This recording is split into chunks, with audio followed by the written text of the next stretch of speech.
సహితంగా ఉన్నవి సిద్ధి రిద్ధి. ఈ ఇద్దరికి కూడా మళ్ళీ శుభలాభం. ప్రతి మనిషికి కూడా కావాల్సినవి ఇవే, సిద్ధి రిద్ధి.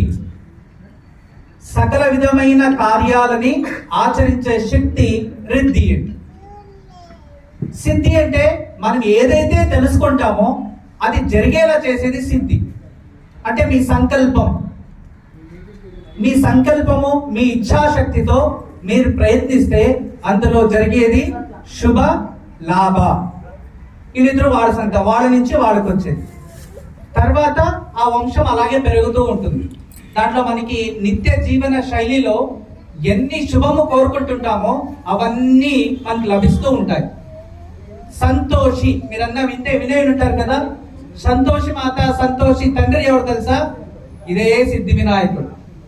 కాస్త పురాణాలు చదవాలి మనము. అక్కడక్కడ సంతోష